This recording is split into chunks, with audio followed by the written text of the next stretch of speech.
Hello दोस्तों, मेरे channel में आपका स्वागत है। आज की कहानी है जग्गू की बहू। एक गांव में एक जमींदार था, उसके कई नौकरों में जग्गू भी था। गांव से लगी बस्ती में बाकी मजदूरों के साथ जग्गू भी अपने 5 लड़कों के साथ रहता था। जग्गू की पत्नी बहुत पहले गुजर गई थी। एक झोंपड़ी में वह अपने बच्चों को पाल रहा था। बच्चे बड़े होते गए और जमींदार के घर नौकरी में लगते गए। सब मजदूरों को शाम को मजदूरी मिलती। जग्गू और उसके लड़के चना और गुड़ लेते थे। चना भून कर गुड़ के साथ खा लेते थे। बस्ती वालों ने जग्गू को बड़े लड़के की शादी कर देने की सलाह दी। उसकी शादी हो गई और कुछ दिन बाद गोना भी आ गया। उस दिन जग्गू की झोंपड़ी के सामने बड़ी बमचक मची। बहुत लोग इकट्ठा हुए नई बहू देखने को। फिर धीरे धीरे भीड़ छंटी। आदमी काम पर चले गए, औरतें अपने अपने घर। जाते जाते एक बुढ़िया बहू से कहती गई, पास ही घर है, किसी चीज की जरूरत हो तो संकोच मत करना, आ जाना लेने।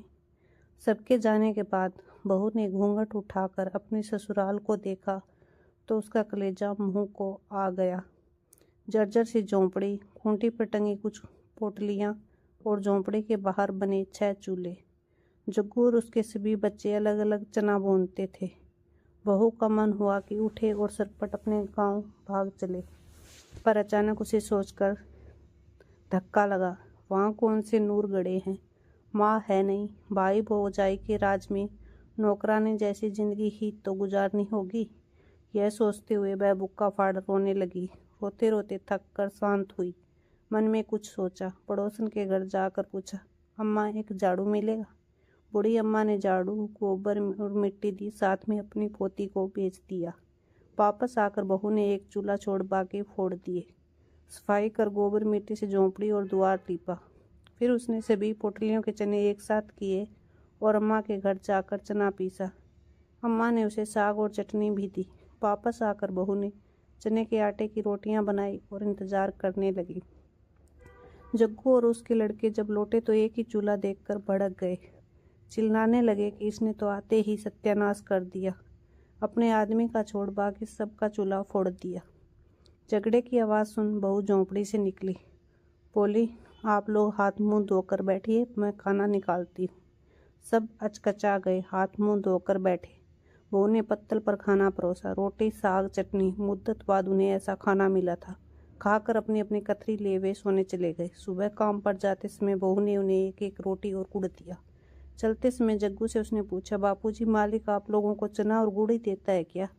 जग्गू ने बताया कि मिलता तो सभी है ना, पर वे गुड़ चना ही लेते हैं, आसान रहता है खाने। बहू ने समझाया कि सब अलग अलग प्रकार का अनाज लिया करें। देवर ने बताया कि उसका काम लकड़ी चीरना है। बहू ने उसे घर के ईंधन के लिए भी कुछ लकड़ी लाने को कहा। बहू सबकी मजदूरी के अनाज से एक एक मुठिया अलग रखती, उससे बनिए की दुकान से बाकी जरूरत की चीजें लाती। जग्गू की गृहस्थी धड़ल्ले से चल पड़ी।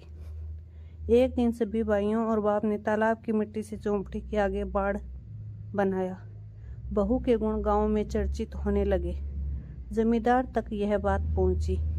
वह कभी कभी बस्ती में आया करता था। आज वह जग्गू के घर उसकी बहू को आशीर्वाद देने आया।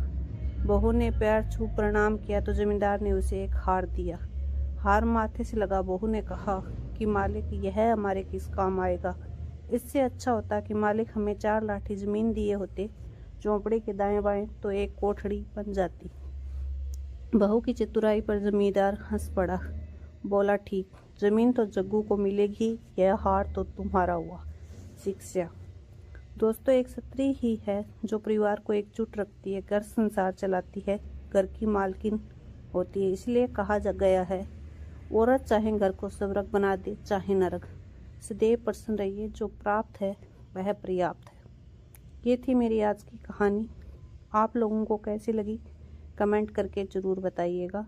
अगर आपको मेरी कहानियाँ अच्छी लगती हैं तो प्लीज़ मेरे चैनल को शेयर एंड सब्सक्राइब कर लीजिएगा। थैंक यू सो मच मेरी स्टोरी सुनने के लिए।